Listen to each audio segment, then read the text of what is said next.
Hello, in this video we are going to learn how to take inputs from the console. So to do this, we're going to make a brand new file. You're going to find we'll make a number of small files right now just to keep track of these little ideas before we do them in one big program to do something really cool. So I'm going to come over here to my project, I'm going to right click, new Python file, and I'm going to call this taking inputs. This is going to help me remember what I'm doing. I'm going to select OK. And you'll get a new window called Taking Inputs. And what I'm going to do now is I'm going to say print. This program will show how to take user inputs. Now watch. I hit play. If that happens to happen where you hit run the program and you actually end up running your previous program, come on over to the new file here on the left hand side, right click, and say Run Taking Inputs. Now, once you've done that once, it should run using that arrow. So I always like to add some comments at the top. This is, again, comments are ignored by the program. It's simply for the user. This program will show how to take a string input, or let's just say for now, an input for the user's name. It will then take two numerical values and add them. So before we do this, I want to introduce you to a concept. It's called an assignment statement in a variable. Two concepts, actually. So really simply put, a variable is like a box where the computer stores some information. This is not a precise definition for sure, but it's a starting point. So when the user inputs something from the keyboard or anywhere, the computer has to remember that, and it has to know how to call that back later. So what happens is a variable in computer science is simply a box in your computer and it has a name. And it always knows that if I ask for that box, it will take whatever's in there and give it to me. The second term we want to make sure we're comfortable with is something called an assignment statement. So an assignment statement is something where I have a variable on the left hand side equals, and then there's some statement here on the right hand side to be evaluated. So what's really important is when we look at an assignment statement, we always evaluate the right hand side first, and then whatever is generated gets put into the variable on the left hand side. So saying all that, let's put that into practice. So if I'm going to take an input for the user's name, I'm going to want a variable to store that. So the variable that makes sense would be name. Notice that I've used a small case in this case.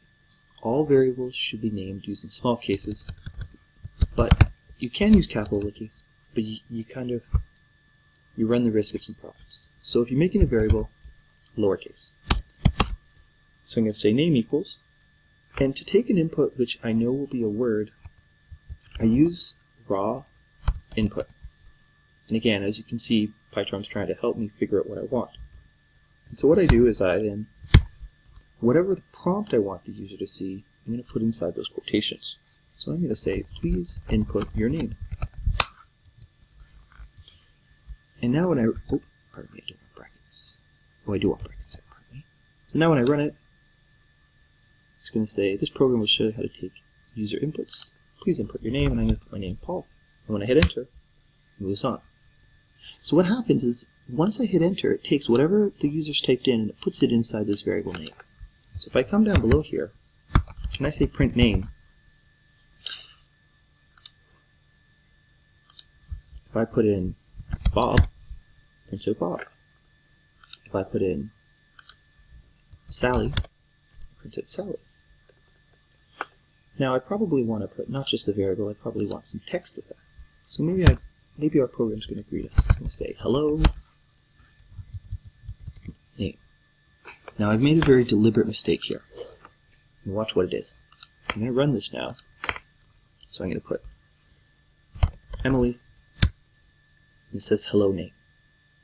The reason it does that is because See how name is inside those quotations? It means it prints it out exactly as it sees it. So if you want to print out a variable, you have to put it outside the quotes. And the way you do that is you put a comma first, and then you write the variable name. So what the program does now is this. It's going to print out this line. It's then going to prompt the user to please input your name, store the result in the variable name, and then it's going to print hello, and then go get whatever that value is and print it. Run this and say, please input your name, Paul. Hello, Paul. Wonderful. Now, if you want to add some space to your program, you can print. You just print a couple blank lines. Maybe that'll give us a little nicer feel. Paul. Hello, Paul. So now, perhaps I want the computer to ask me to input a number. So, again, I'm going to need a variable to store that, and I'm going to call my variable num1. And if you want to take an input for a number, you just use input. So I'm going to say, please give me a number. And in fact, I'm going to have the computer take 2 numbers. Please give me another number. So when I run this now, it's going to take the name, print out the hello, your name, and then it's going to take one number, store it in the variable num1, and then it'll take a second number and store it in the variable num2. Be sure these are different, because if they're the same, that means you're going to store the value in the same variable twice. So if I run this now, Paul, please give me a number, 3, please give me another number, 4. Now this is a little thing, but I don't like this. You see how the 3 there's a space in the input, but the 4 there isn't? That's because I didn't put colon space. And in fact, I'm always going to put a colon to make it look nice. Now, Python can do some fun things. So maybe I want to print something like name, comma, the numbers you entered were, I can put something, I can put num1 and num2. So notice, whenever I want a variable, it's not in quotes, and then if I want to put it next, I want to put some quotes after it, or some exact text, I have to put a comma. So name, comma, the number you entered were, comma, num1, comma, quotes, and, quote, comma, num2.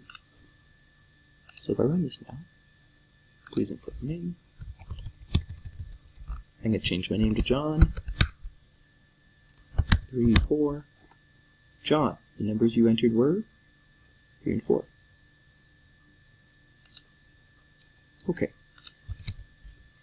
Let's do one more thing in this video.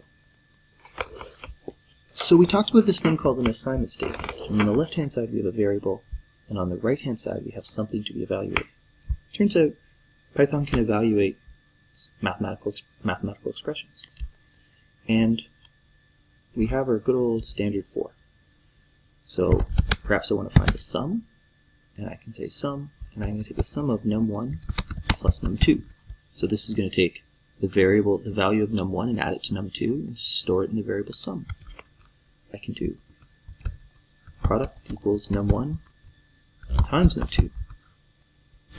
I can do difference equals num1 minus num2. Quotient equals num1 divided by num2. So Python supports our 4 common operators, and I can now print these out. And I'm going to pause it and type in some stuff here. Okay, so I've added these text down below, and it's going to print out the sum is, and print out the sum, the product is, print out the product, the difference is, print out the difference, the quotient is, and print out the quotient. Python will support order of operations, support brackets as well, a whole bunch of things we can do. So if I run this now, I input my name as Paul, and I put in the numbers, say, 1 and 2. The sum is 3, the product is 2, the difference is -1, and the quotient is 0, which I'm hoping you notice is a mistake. So there's something funny happening here, and we're going to explore that in our next video. But I want you to take a second and test some things out, see if you can see what's happening. So I hope this video helped, and of course, if you have any questions, don't hesitate to post them.